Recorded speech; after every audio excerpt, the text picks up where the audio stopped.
سیدنا امام حسین رضی اللہ تعالیٰ عنہ کو عبداللہ بن جعفر رضی اللہ عنہما نے اور یحییٰ بن سعید رضی اللہ عنہ نے کوفہ جانے سے منع کیا، کیونکہ اس سے پہلے یہی کوفی سیدنا علی المرتضیٰ رضی اللہ تعالیٰ عنہ سے بھی عہد شکنی کر چکے تھے، مگر سیدنا امام حسین رضی اللہ تعالیٰ عنہ نے انہیں جواباً فرمایا کہ میں ضرور جاؤں گا۔ انہوں نے اصرار کی وجہ پوچھی تو امام ابن کثیر رحمۃ اللہ علیہ لکھتے ہیں کہ حضرت امام علی مقام رضی اللہ تعالیٰ عنہ نے جواباً فرمایا میں نے خواب دیکھا ہے، میں نے خواب میں اپنے نانا جان سید الانبیاء محمد رسول اللہ صلی اللہ علیہ وسلم کی زیارت کی ہے۔ اس خواب میں مجھے حکم دیا ہے آپ نے،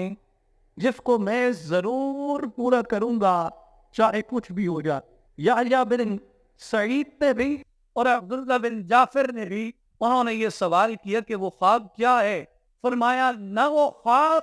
میں نے ابھی تک کسی ایک کو بتایا ہے اور نہ ہی وہ خواب میں کسی اور کو بتاؤں گا یہاں تک کہ وعدہ پورا ہو جائے اور میں اپنے اللہ سے جا ملوں۔ یہ کوفہ روانگی سے قبل سید الشہداء